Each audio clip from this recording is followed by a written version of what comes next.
Hi, நமஸ்காரம் அண்டி. என்னடா ஆந்திரா சாயல் தெரியுதுன்னு பார்க்குறீங்களா? ஆமாங்க, இன்றைக்கி நாம் ஆந்திரா ஸ்பெஷல் கோங்குரா பச்சடி எப்படி செய்கிறது தான் பார்க்க போகிறோம். வாங்க.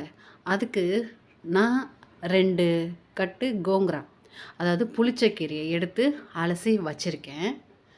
இந்த ரெசிபிக்கு என்னென்ன பொருள் சேர்க்கணுன்னு ஒன்று ஒன்றா பார்த்துடுவோம். வாங்க. ஃபஸ்ட்டு ஒரு கடாய் எடுத்து வச்சுட்டு அதில் வெந்தயத்தை பொன்னிறமாக வறுத்து வச்சுக்கோங்க. 2 கட்டு கீரைக்கு நிறைய வெந்தயம் போட்டுறாதீங்க, கசப்பாயிடும். நீங்கள் ஓரளவுக்கு கொஞ்சமாக போட்டுக்கோங்க. அது மிதமான சூட்டில் பொன்னிறமாக வறுத்து எடுத்துக்கோங்க.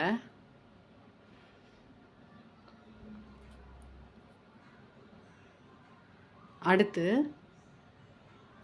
அதே கடாயில் சீரகம் கொஞ்சம் சேர்த்து அதையும் நல்லா வறுத்து எடுத்துக்கோங்க.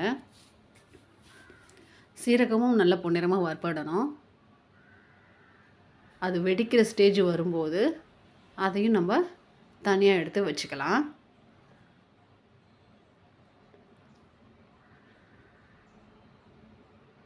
அடுத்து இது கூட நான் ஒரு 10 பல்லு பூண்டு இருக்கும், அதை நான் தோல் இல்லாமல் உரித்து வச்சுருக்கேன். அதையும் நம்ம லேசாக சூடு பண்ணிக்கிட்டால் போதும். நல்லா வறுப்படணுன்ட்டு இல்லை, சூடு பண்ணால் போதுங்க. நம்ம அதை எடுத்து வச்சுக்கலாம். இந்த டிஷ்ஷுக்கு காஞ்ச மிளகாய் நிறைய தேவைப்படுங்க. அதாவது நம்ம காரத்துக்கை விட அதிகமாக தேவைப்படும். இது வந்து புளிச்சக்கீரை தானே. அடுத்து நம்ம வறுக்கிறதுக்காக எடுத்து வச்சுருக்க பொருள் பார்த்திங்கன்னா, காஞ்ச மிளகாய் வந்து ஒரு நான் இதுக்கு வந்து 1/4 கிலோ காஞ்ச மிளகாய் எடுத்திருக்கேங்க. ஏன் இவ்வளோ மிளகான்ட்டு பார்க்காதீங்க. இந்த டிஷ்ஷுக்கு வந்து காஞ்ச மிளகாய் வந்து காரம் எவ்வளோ அதிகமாக போடுறோமோ அப்போ தான் செட் ஆகும். இதுக்கு இந்த காஞ்ச மிளகாவையும் கொஞ்சம் நல்லா வறுத்துக்கோங்க. காஞ்ச மிளகாய் வறுக்கும்போது கொஞ்சம் புகையாக இருக்கும், அதனால் கொஞ்சம் எண்ணெய் விட்டு நல்லா வறுத்து எடுத்துக்கோங்க. நல்லா கொஞ்சம் ப்ரௌன் கலராக வர மாதிரி வறுத்து எடுத்துக்கோங்க இதையும். அடுத்தது நம்ம இதில் சேர்க்கக்கூடிய பொருள் என்னென்னா, தனியா அதையும் நம்ம ஒரு கொஞ்சமாக எடுத்து அதையும் நல்லா வறுத்துக்கோங்க.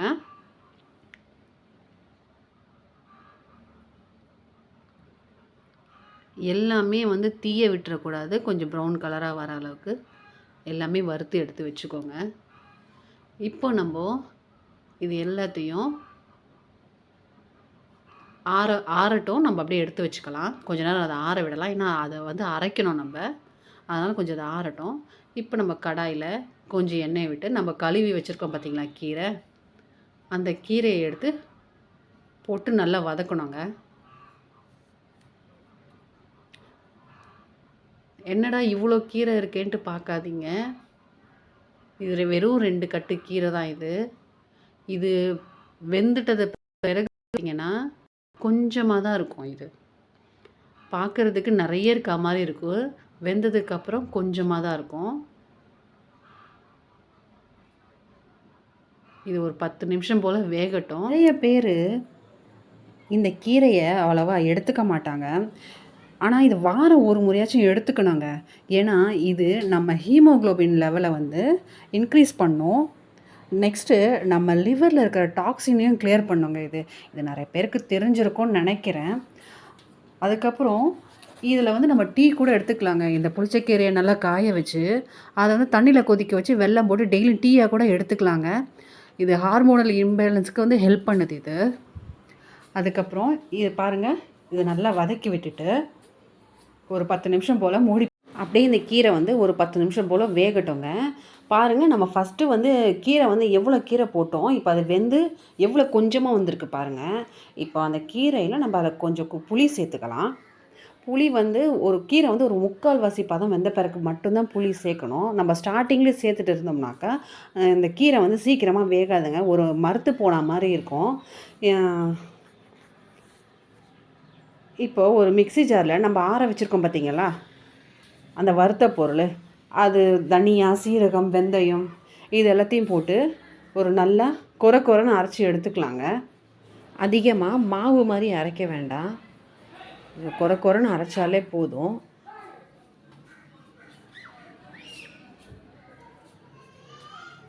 இப்போது நல்லா அரைச்சதும் அது கூடவே நம்ம அந்த காஞ்ச மிளகாய் வறுத்து வச்சுருக்கோம் பார்த்தீங்களா பக்கத்தில், அதையும் சேர்த்து அரைச்சிக்கலாங்க.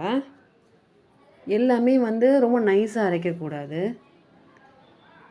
அதான் சொல்லியிருக்கேன், அந்த ரவை பதத்துக்கு அரைச்சா போதும். எவ்வளோ மிளகாய் போடுறோம் பாருங்கள். இவ்வளோ மிளகாய் போட்டால் ஆயிடும்னு நினைக்காதீங்க. இந்த கீரையோட புளிப்புக்கு எவ்வளோ காரம் போட்டாலும் அது டோட்டலாக நமக்கு அந்த காரமே தெரியாமல் போயிடும். இப்போ அந்த பூண்டு இருக்குது பார்த்தீங்களா, அந்த பூண்டை நைஸாக அரைக்க தேவையில்ல. பூண்டு மட்டும் ஒரு பல்ஸ் மோடில் போட்டு எடுத்துக்கோங்க. ரொம்ப அதிகமாக அரைக்க வேண்டாம். இப்போ அது ஓரமாக இருக்கட்டும். அதை அப்படியே கொஞ்சம் ஆற வைக்கலாம் அந்த மாவை. இப்போ அதே மிக்சியில் நம்ம வேக வச்சு வச்சுருக்கோம் பார்த்தீங்களா கீரை, அதையும் போட்டு அரைச்சிக்கலாம். நீங்கள் வேணும்னா இந்த கல் சட்டி மத்து இருக்கும் பார்த்தீங்களா, அதில் வேணால் போட்டு கூட கடைஞ்சிக்கோங்க. கொஞ்சம் திப்பியாக இருக்கணுங்க, நைஸாக அரைக்கக்கூடாது. மிக்சியில் போடுறோன்றதுனால நைஸாக மாவு மாதிரி அரைச்சிட்டு போகிறீங்க, அந்த மாதிரி இருக்கக்கூடாதுங்க. திப்பியாக போதும். சூடு ஆறின பிறகு மிக்சியில் போட்டு அரைங்க, இல்லைன்னா உங்களால் அரைக்க முடியாது. இப்போது ஒரு கடாயில் நான் இதுக்கு ஃபுல்லாக நல்லெண்ணெய் தாங்க யூஸ் பண்ணியிருக்கேன். நல்லெண்ணெய் தான் கண்டிப்பாக யூஸ் பண்ணி ஆகணும், வேறு கடலெண்ணெய் இதெல்லாம் ஊற்றக்கூடாது. நல்லெண்ணெய் எடுத்துக்கோங்க.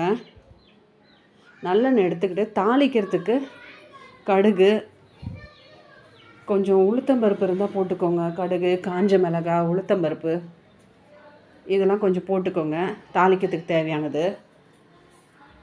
கருவேப்பிலை போட்டுக்கோங்க.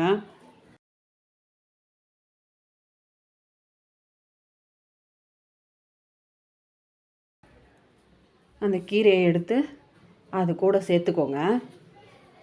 கொஞ்சம் கொஞ்சமாக சேர்த்து எண்ணெய் நிறைய கொஞ்சம் கொஞ்சமாக கைவிட கலரிட்டே இருங்க. கீரை பாதி இந்த எண்ணெயிலே கொஞ்சம் வேகணும். நல்லா தண்ணி விட்டுலாம் இது பண்ணி விட்டுறாதீங்க, தண்ணி விடக்கூடாது. அரைச்ச அந்த கீரையை அப்படியே போடணும்.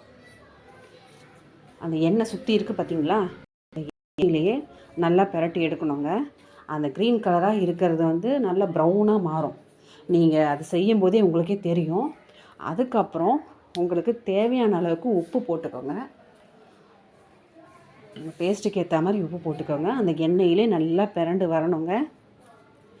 நல்லா பிரண்டு பிறகு அதுக்கப்புறம் அந்த நம்ம அரைச்சி வச்சுருக்கோம் பார்த்திங்களா அந்த மசாலா தூள், அதையும் அது கூட சேர்த்து நல்லா கை விடாமல் கிண்டிக்கிட்டே இருங்க. இது வெந்த பதம் எப்படின்ட்டு நம்ம கண்டுபிடிக்கணுன்னா, கொஞ்சம் வெந்துட்ட பிறகு அந்த கடாய் ஓரங்களில் நல்ல எண்ணெய் பிரிஞ்சு வரும். அதை நீங்கள் செய்யும்போது பார்த்தாலே தெரியும். அதுக்கப்புறம்